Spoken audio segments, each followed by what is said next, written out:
bahwa ketika urusan itu berkaitan dengan hati, sakit hati, dikhianati, ditelikung, macam-macam lah urusannya, urusan hati, maka itu tidak mudah. Nah sekarang saya akan kasih kepada kita semua 3 tips agar kalau ada orang mengatakan bekas luka itu masih ada. Jadi orang yang pernah disakitin lama gitu, tapi bekas lukanya tidak hilang. Ada di antara kita ini yang ketika memaafkan tidak tulus, sehingga luka itu tidak bisa bekasnya hilang dari hatinya. Nah maka sekarang ada 3 tips dari Al-Quran, dari As-Sunnah.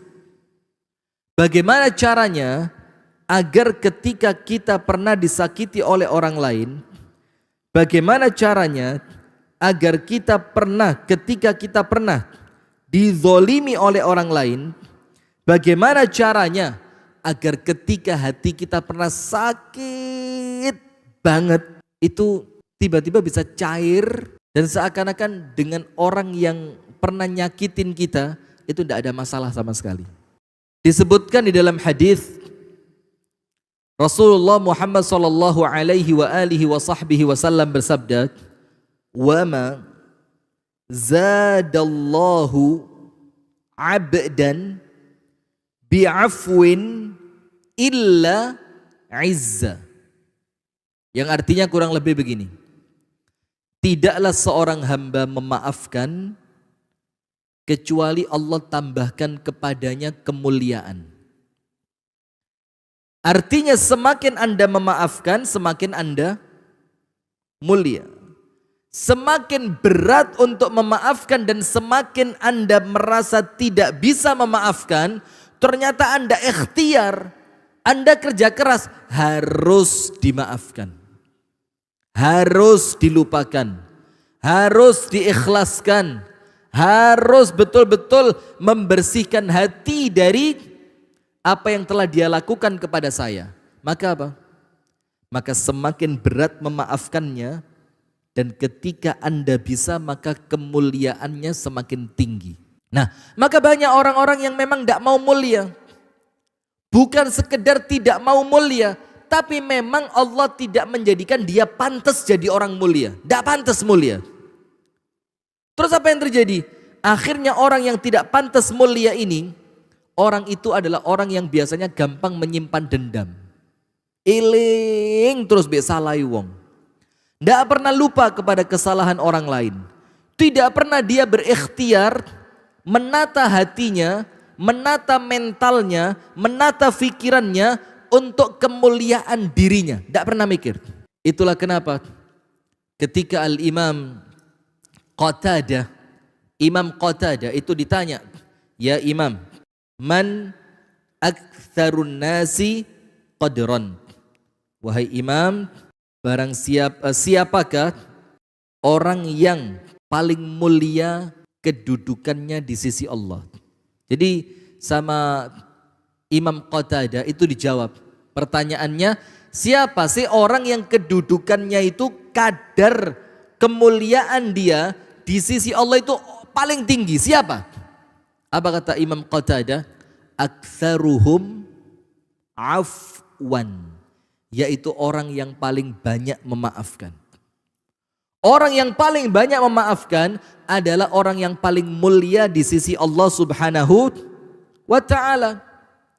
Nah maka apabila kita menginginkan kemuliaan, kita menginginkan kebaikan, kita menginginkan kedudukan tinggi di hadapan Allah, yo pasti kita ini akan Allah beri sarana untuk disakiti orang. Setelah disakiti orang, Allah berikan Anda kemampuan untuk memaafkan. Nah, itu yang pertama. Jadi jangan khawatir. Dengan Anda memaafkan, Anda tidak semakin hina. Ustadz, saya hitung-hitung sudah 3 kali Ustadz. Berarti antum mendapatkan kemuliaan 3 kali. Ustadz, dia sudah berkali-kali. Loh berarti Allah memberikan kesempatan antum untuk mulia apa? Berkali-kali.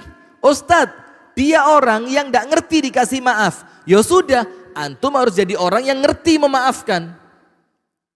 Jadi jangan kepancing dengan perbuatan orang lain. Itu nomor satu. Jadi bagaimana caranya supaya bekas lukanya itu betul-betul hilang? Anda yakin semakin Anda memaafkan, semakin Anda oleh Allah dimuliakan. Dan ingat, kalau yang memuliakan Allah tidak ada seorang pun yang bisa menghinakan. Betul apa enggak? Allahumma malikal mulki tu'til mulka man tasha wa tanzi'ul mulka mimman tasha wa tu'izzu man tasha. Allah akan muliakan siapapun yang Allah kehendaki, dan siapapun yang dimuliakan oleh Allah maka dia tidak akan pernah hina selamanya di mata manusia maupun di mata Allah Subhanahu wa ta'ala. Nomor 2, bagaimana caranya untuk menghilangkan bekas luka yang masih ada? Perhatikan, kita ini kan semuanya punya dosa. Kita ini kan semuanya punya kesalahan. Kita ini manusia yang tidak pernah luput dari kekhilafan. Bahkan sekuat-kuatnya kita menahan diri, tetap nanti ada waktunya bagaimana kelepasan. Kadang-kadang salah ucap, salah respon, salah sikap yang tidak menjamin orang lain tidak sakit hati. Boleh jadi dengan sesuatu yang tidak kita sengaja, ngomongnya tidak sengaja, ngomongnya itu kelepasan, tapi apa? Tapi bisa jadi itu menyakiti orang lain. Tak kasih contoh. Anda tahu turunnya surah Abasa? Abasa wa tawalla an ja'ahul a'ma wa ma yudrika la'allahu yazzakka aw yadhakkaru fatanfa'ahu dzikra. Siapa Abasa wa tawalla itu siapa?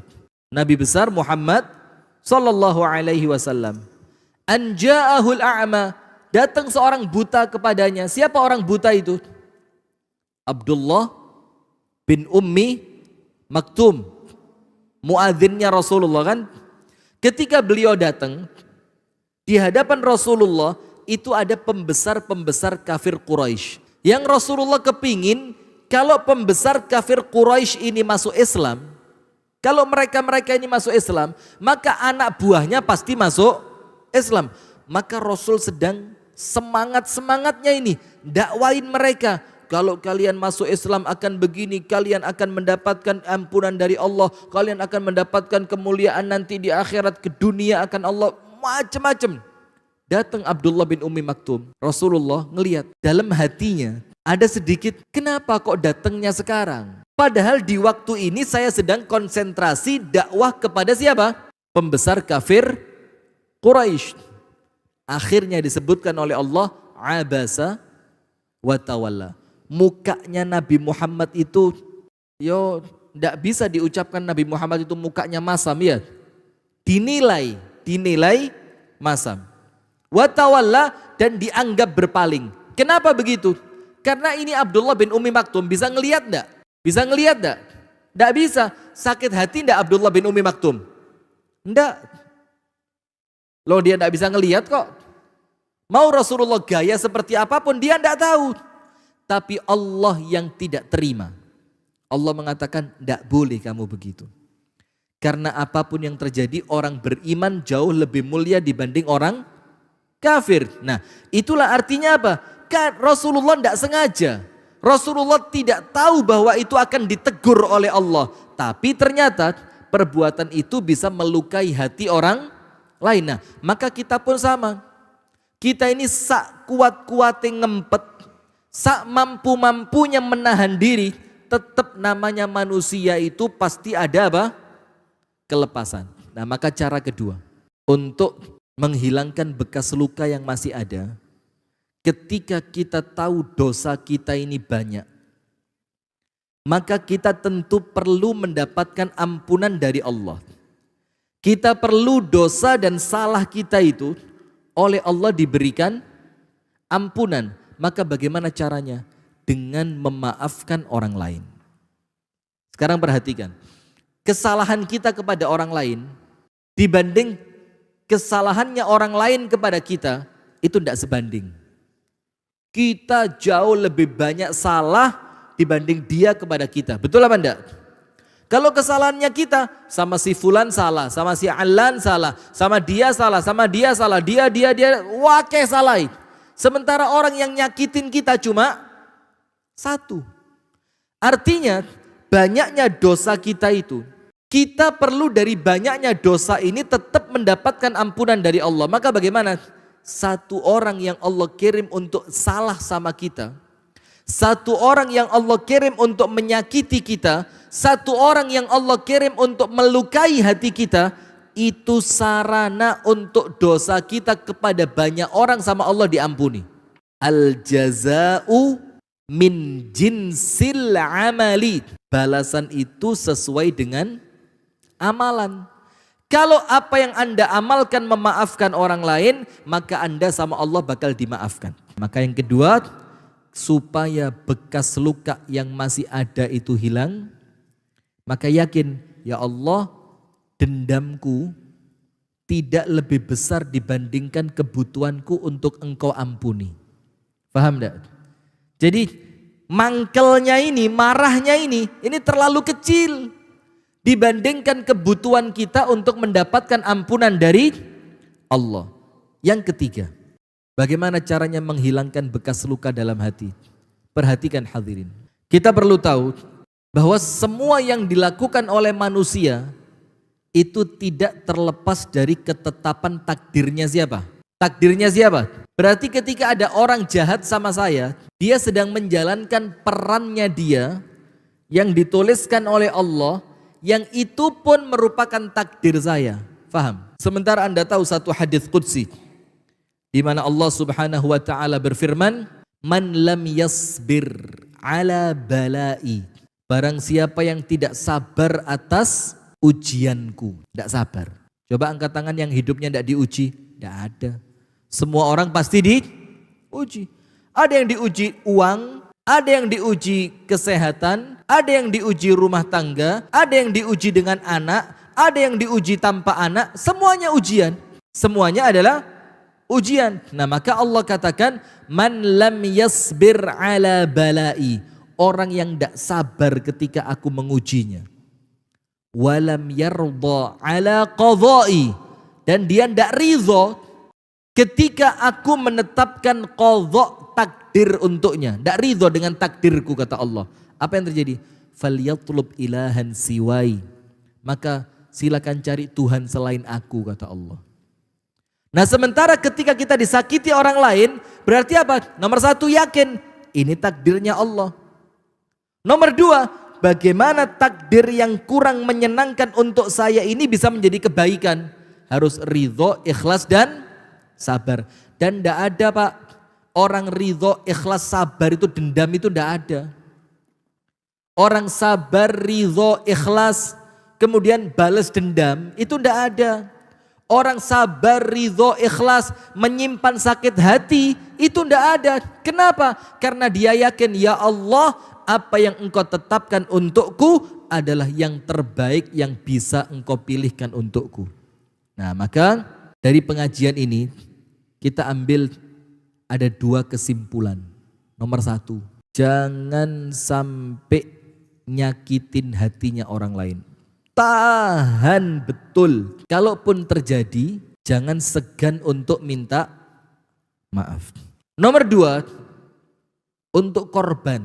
Nah, ini korban. Bagaimana caranya? Maka nomor satu, dengan Anda disakiti orang lain, itu peluang untuk Anda mendapatkan kemuliaan ketika Anda mampu memaafkan. Nomor dua, ketika Anda mengaku Anda banyak dosa, maka ada peluang dosa itu oleh Allah diampuni ketika Anda memaafkan orang lain. Yang ketiga, ingat, sebesar apapun kesalahan orang lain pada hidup Anda, itu merupakan takdir yang wajib Anda terima dengan ridho di hadapan Allah Subhanahu wa ta'ala. Itu yang dapat kami sampaikan. Semoga ada manfaatnya, kurang lebihnya mohon maaf. Hadanallahu wa iyyakum ajma'in. Subhanakallahumma wa bihamdika. Ashhadu an la ilaha illa anta astaghfiruka wa atubu ilaik. Kurang lebihnya mohon maaf. Assalamualaikum warahmatullahi wabarakatuh.